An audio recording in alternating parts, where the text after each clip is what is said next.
మీ ఎలాంటి వ్యాపార ప్రకటనలకైనా వెంటనే మా ఛానల్ సంప్రదించండి. అందరికి నమస్కారం, నేను శిరీష. ప్రస్తుతం మనతో పాటు ఉన్నారు ప్రముఖ ఆధ్యాత్మికవేత్త, ప్రముఖ జ్యోతిష్య వాచస్పతి బ్రహ్మశ్రీ పోతుకూచి చంద్రమౌళి శాస్త్రి గారు. గురుగారితో మాట్లాడదాం.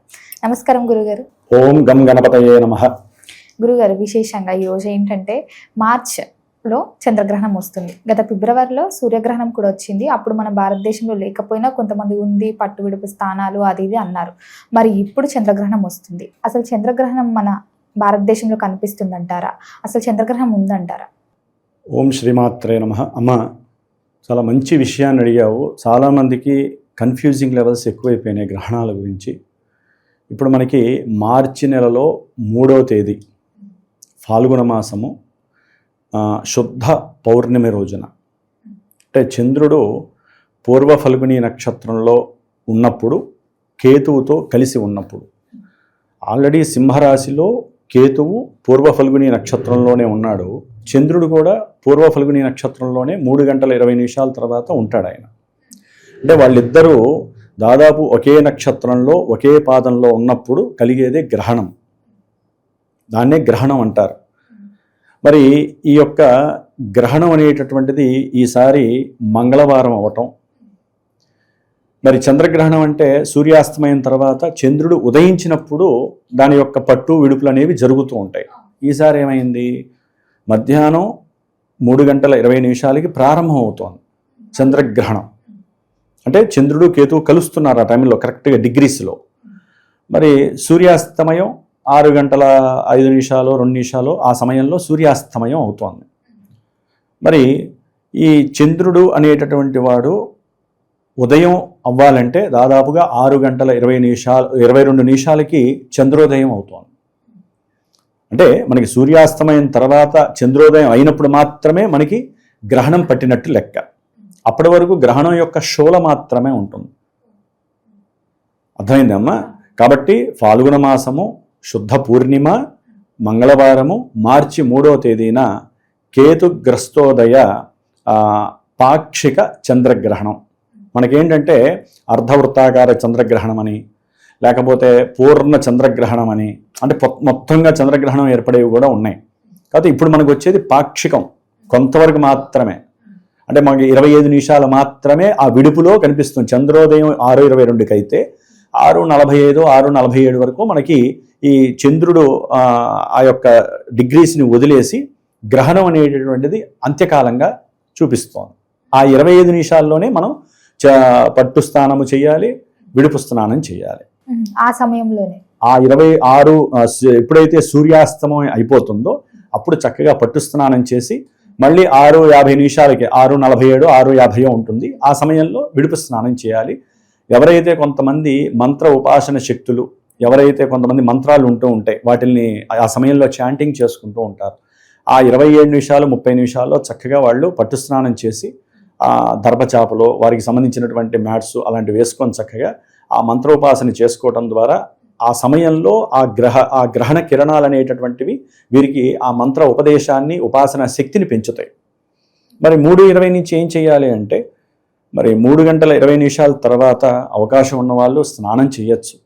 స్నానం చేసి చక్కగా గ్రహణం అంటే ఏంటి? మానవులుగా మనం చేయగలిగింది దైవారాధన. భయపడి దైవారాధన చేయకూడదు. మానసిక శక్తి. ఇప్పుడు చంద్రుడు అనేవాడు ఏంటంటే చంద్రుడు అనేటటువంటి వాడు మనసుకి సంబంధించిన వాడు. అంటే మనలో కలిగేటటువంటి చెడు కానీ మంచి కానీ మనసు నుంచే ప్రభావితం చూపిస్తాయి. మరి ఆ చంద్రుడు కేతువుతో కలిసినప్పుడు, రాహుతో కలిసినప్పుడు మనకి గ్రహణాలు ఏర్పడుతూ ఉంటాయి.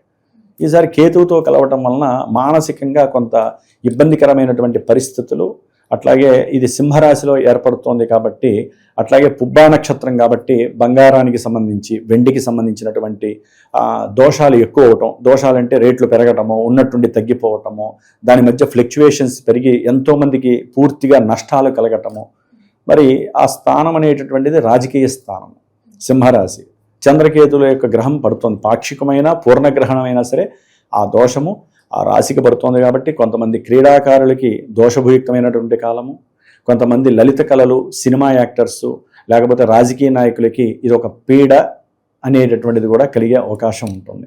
అంటే ఆ యొక్క రాశిని బట్టి కూడా మూమెంట్స్ ఉంటూ ఉంటాయమ్మ.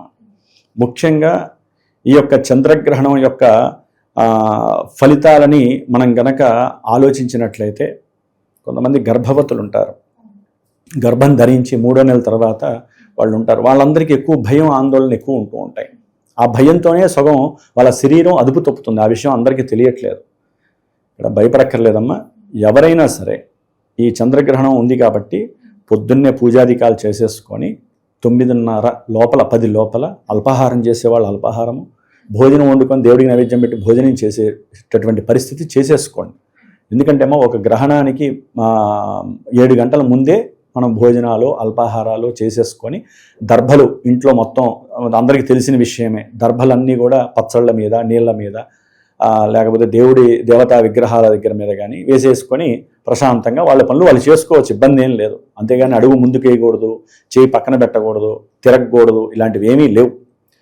అయితే ఏంటంటే 3:20 దగ్గర నుంచి కూడా గర్భవతులు ఎవరు కూడా ప్రత్యేకించి బయటికి రాకుండా, ఒకటమ్మా మనకి చంద్రుడి యొక్క గ్రహణం ఆ సమయంలో లేదు అనుకుంటే ఎట్లా? పౌర్ణమి కాబట్టి సూర్యకిరణాలు ఆయన మీద పడుతూనే ఉంటాయి, ఆయన కిరణాలు భూమి మీద పడుతూనే ఉంటాయి. వీళ్ళు బయటికి వెళ్లకుండా సాధ్యమైనంతవరకు ఇంట్లోనే చక్కగా వాళ్ళ పనులు వాళ్ళు చేసుకుంటూ ఉండొచ్చు. ఒక్క 6 గంటల తర్వాత నుంచి 6:30 వరకు మాత్రము కూర్చొని వాళ్ళు భగవద్ధ్యానంలో గర్భవతులు ఉండటం ద్వారా లోపల ఉన్నటువంటి బిడ్డకి ప్లస్ వీరి యొక్క ఆరోగ్యానికి ఎటువంటి ఇబ్బందులు కలగవు. అలా అనుకొని మాత్రమే అరగంట వాళ్ళు చేసుకోవాలి. చక్కగా ప్రదోషకాల సమయం కదా, ఆ సమయంలో మరి మంగళవారము పౌర్ణమి అంటే మనకు గుర్తొచ్చేది ఎవరు? పౌర్ణమి అంటే లలిత అమ్మవారు, లేకపోతే లక్ష్మీదేవి, కనకధారా స్తోత్రం. డబ్బు కోసమైతే కొంతమంది కనకధారా స్తోత్రం చదవండి, కొంతమంది శ్రీ సూక్త పారాయణ వినండి లేదా చదవండి, లేకపోతే గణపతికి సంబంధించిన అష్టోత్తర పూజలు చేసుకోండి. గణపతికి సంబంధించిన మంత్రాన్ని ఈ గర్భవతులు గనక చంద్రకేతువులు కదమ్మా, లోపల దోషం కలగకుండా ఓం గణపతయే నమః అనేటటువంటి చాంటింగ్ చేసుకోవడం, ప్రశాంతంగా కూర్చుంటే అసలు వాళ్ళ మనసు ఎంత రిలాక్స్ అయిపోతుందంటే అంత రిలాక్స్. ఈ సమయంలోనే లోపల ఉన్నటువంటి ఆ పిండము లేకపోతే శిశువు, కొంతమంది 8 నెలలు కానీ 9 నెలలు కానీ, ఆ శిశువు పూర్తిగా దైవం. కేతు అనేవాడు ఏంటంటే పూర్తిగా మోక్ష మార్గాన్ని చూపించేటటువంటి దైవత్వానికి ఒక హేతువు, గురువు లాంటి వాడు కేతువు. కాబట్టి మనసు ఎప్పుడైతే దేవతా విగ్రహాన్ని లేకపోతే దేవతల యొక్క మంత్రాన్ని చాంటింగ్ చేస్తూ ఉంటుందో వీళ్ళ యొక్క మానసిక శక్తి అంతా కూడా అతనికి పూర్తిగా వైబ్రేషన్స్ పాజిటివ్ అయిపోతుంది. కాబట్టి రేపు భవిష్యత్తులో వీరు పూర్తిగా సనాతన ధర్మంలో ఒక పరిపూర్ణమైన హిందువుగా మెలగడానికి అవకాశం ఉంటుంది. మళ్ళీ ఈ కేతువు మ్లేచుడు. వీళ్ళు ఇవన్నీ పట్టించుకోకుండా ఎవరో చెప్పిన అనాగరికులు చెప్పారని చెప్పి మనం తిండి తినాలి, ఆ సమయంలో తిండి తినాలి, లేకపోతే ఆ సమయంలో బయట పరిగెత్తాలి, బయట తిరగాలి, లేకపోతే పైకెత్తి అంతరిక్షంలో చూడొచ్చు అని కొంతమంది అనాగరికులు చెప్తూ ఉంటారు. అవాస్తవాలు, శాస్త్రానికి అగెయినిస్ట్గా. దానికి కేతువు కూడా మూలకారకుడు. కాబట్టి మనకి అలాంటి వాళ్ళు అవసరం లేదు. మనకేంటంటే గురువులు చెప్పారు, శాస్త్రం చెప్తోంది. కాబట్టి మనం ఈ అరగంట సేఫ్ జోన్లో మన ఇంట్లో మనం కూర్చొని చేసుకుందాము అని చక్కగా వాళ్ళు చేసుకోండి. ఇదైతే కనుక ముఖ్యంగా గ్రహణంలో ముఖ్యమైన అంతర్భాగం అమ్మ. గురుగారు, మరి విశేషంగా గ్రహణం తర్వాత ఏ రాశులకి బాగా కలిసి వస్తుందంటారు? అమ్మ, ఈ గ్రహణానికి సంబంధించి మిథున రాశికి 3వ రాశిలో గ్రహణం పడుతోంది. కాబట్టి వీళ్ళు అనుకున్నటువంటి కార్యాలన్నీ చాలా సఫలీకృతం అవుతాయి. ఇంకొకటి తులారాశి వారికి ఉద్యోగంలో అభివృద్ధి, సిద్ధి, ప్రమోషన్స్ లెవెల్స్ చక్కగా పెరిగే అవకాశాలు ఉంటాయి. అట్లాగే వివాహానికి సంబంధించిన అనుకూలతలు కూడా జరగడానికి అవకాశం ఉంటే ప్రయాణాల యందు కూడా శుభత్వం కలుగుతుంది తులారాశి వారికి. అంటే మీరు అడిగిన దానికి శుభత్వం కలిగేటటువంటి రాశులు. అట్లాగే ఉన్నంతలో ధనుస్సు రాశి వారికి కొంతవరకు మానసిక శక్తితో చేసే దైవారాధనల యందు భక్తి శ్రద్ధలు ఎక్కువ అవుతాయి.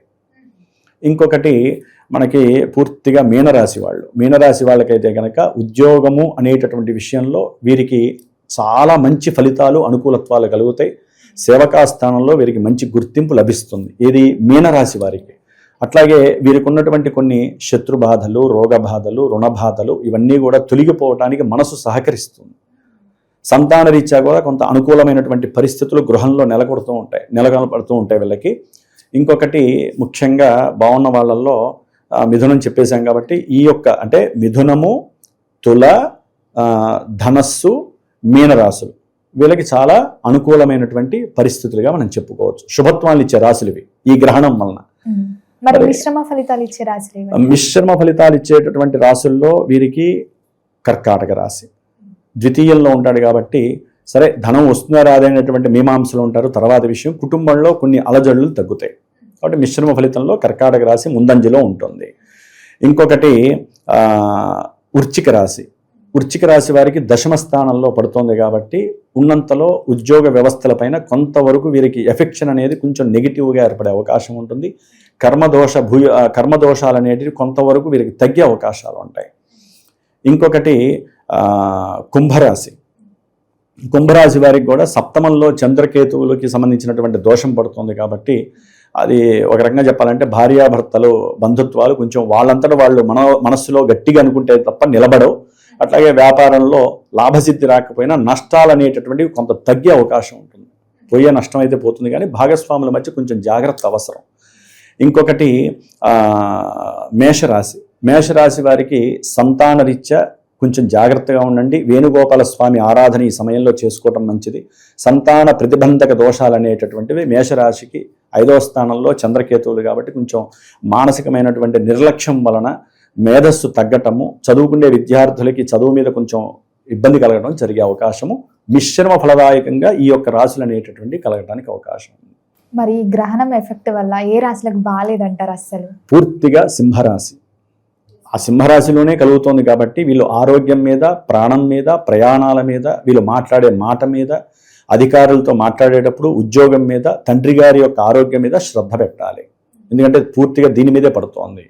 కన్యారాశి 12వ స్థానంలో గ్రహణం పడుతోంది కాబట్టి కన్యారాశి వాళ్ళు అప్పులు పెట్టడంలో జాగ్రత్తగా, అంటే అప్పులు తీసుకునేటప్పుడు కానీ లేకపోతే పెద్ద క్రెడిట్స్ తీసి వ్యాపారంలో పెట్టుబడి పెట్టేటటువంటి విషయాల్లో కానివ్వండి, అట్లాగే గొడవలు పడటాలు, ఒంటరిగా ప్రయాణాలు చేయటాలు, ఇలాంటి విషయాల్లో కన్యారాశి వాళ్ళు చాలా జాగ్రత్తలు తీసుకోవాల్సిన అవసరం. వీళ్ళకి తొందరగా ఇక్కడి నుంచి ఏంటంటే నిద్రలో ఏదో పీడకలు వచ్చే అవకాశాలు ఎక్కువగా ఉంటాయి 12వ స్థానంలో కలిసే గ్రహణం వలన.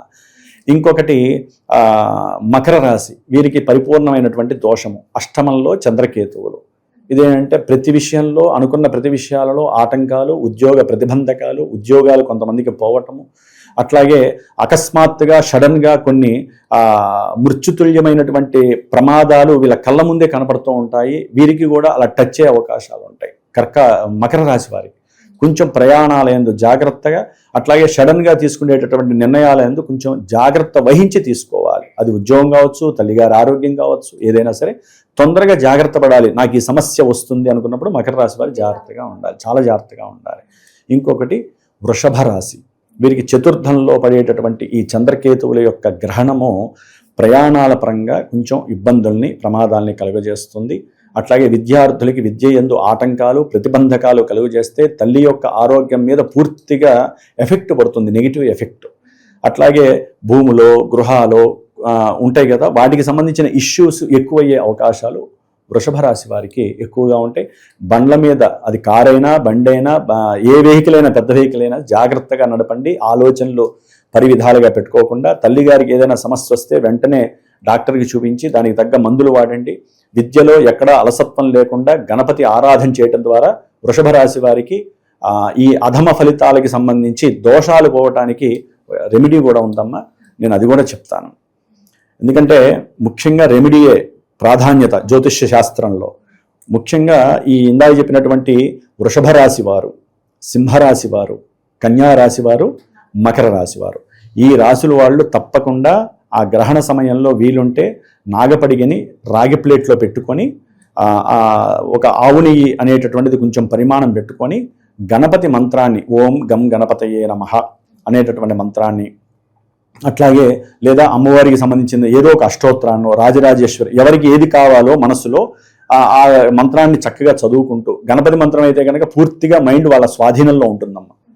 కాబట్టి ఆ మంత్రం అనుకుంటూ ఆ అరగంట సేపు ఆ నాగపడికి చక్కగా ఆ నెయ్యితో గనక లైట్గా అభిషేకం చేసి మరుసటి రోజు, ఎందుకంటే సాయంత్రం పూట దానాలు ఇవ్వకూడదు కాబట్టి మరుసటి రోజు ఉదయం స్నానం చేసి శివాలయంలో అభిషేకం చేయించుకొని రాసుల వాళ్ళు ఈ చేసినటువంటి నెయ్యి, రాగి పాత్ర నాగపడిగా ఉంటుంది కదా, దాని కింద కొంచెం బియ్యము, నల్ల నువ్వులు ఒక ప్లేట్లో పెట్టేసేసి, వేరే ప్లేట్లో, స్టీల్ ప్లేట్లో ఒక క్లాత్ ఏదన్నా బ్రాహ్మడికి కప్పేసేసి, మంచి క్లాత్ ఏదో ఒకటి, రెడ్ క్లాత్ కానీ వైట్ కానీ ఏదో ఒకటి కప్పేసి, వారికి ఉన్నటువంటి ఆ రాశిని నక్షత్రాన్ని చెప్పుకొని బ్రాహ్మడికి చక్కగా స్వయం పాకంతో పాటుగా దోషం పోవాలి అని చెప్పి వెండి నాగ సూర్య బింబము అట్లాగే చంద్రబింబము దొరుకుతాయి షాపుల్లో.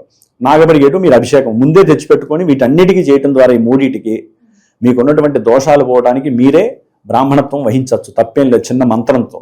అట్లాగే నేను ఒక మంత్రం చెప్తాను, వీలుంటే గ్రహణ దోషం ఉన్నటువంటి వారు ఈ యొక్క దానం ఇచ్చేటప్పుడు తమోమయ మహాభీమ సోమ సూర్య విమర్ధన హేమతార ప్రధానేన మమ శాంతి ప్రదోభవ విధుంతద నమస్తుభ్యం సింహికానందాచ్యుత దానేనానేన నాగస్య రక్షమాం వేదజాద్భయాత్ అని ఈ మంత్రాన్ని చెప్తూ గనక బ్రాహ్మడికి దానమిస్తే ఆ దోష పరిహారం పోతుంది. కాబట్టి ఉన్నంతలో ఈ పాక్షిక సూర్యగ్రహణం వలన ఏది జరగదని కొంతమంది చెప్తున్నారు.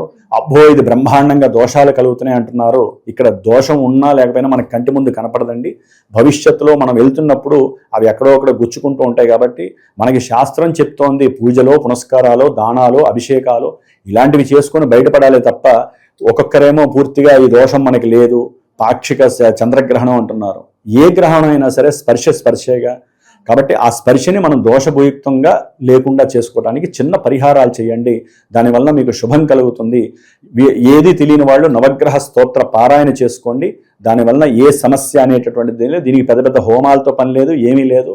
నేనైతే కనుక నా పీఠంలో ఆ సమయంలో ఆ 3:30 నుంచి కూడా స్ఫటికలింగానికి, చంద్రుడు స్ఫటికానికి మూలం కాబట్టి స్ఫటికలింగానికి చక్కగా నమకం, చమకము, దుర్గా సూక్తము, గణపతి సూక్తం ఈ సూక్తాలతో అభిషేకం చేసుకునే అవకాశం నేను తీసుకుంటున్నాను. కాబట్టి మీరు ఎవరికి వాళ్ళే చక్కగా నవగ్రహ స్తోత్రాలు ఎవరికి తోచిన మంత్రంతో వాళ్ళు చేసుకుంటే శుభం కలగడానికి అవకాశం ఉంటుంది.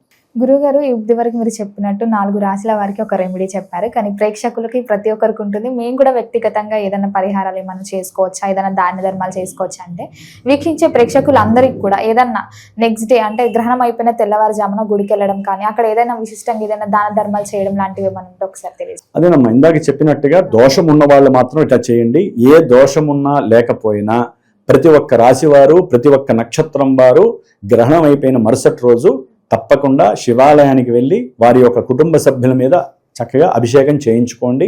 బ్రాహ్మడికి చక్కగా స్వయం పాకం 5 రకాల కూరగాయలు, అట్లాగే అసలు బియ్యము, కందిపప్పు, మీరు 10 రూపాయలు ఖర్చు అనుకోండి, ఏదైనా అనుకోండి, బ్రాహ్మడికి దానం ఇస్తే, ఏ రాశుల వారికైనా సరే బ్రాహ్మడికి దానం ఇస్తే ఆ గ్రహాలు శాంతింపబడి ఆ బ్రాహ్మణుని యొక్క అనుగ్రహము, ఆశీర్వచనము మీకు తప్పకుండా కలుగుతుంది. ఇది అందరూ చేయవలసిందేనమ్మా. గురుగారు మొత్తం మీద మాకు తెలియదు ఎన్నో మంచి విషయాలు తెలియజేసినందుకు ధన్యవాదాలు. శ్రీమాత్రే నమః.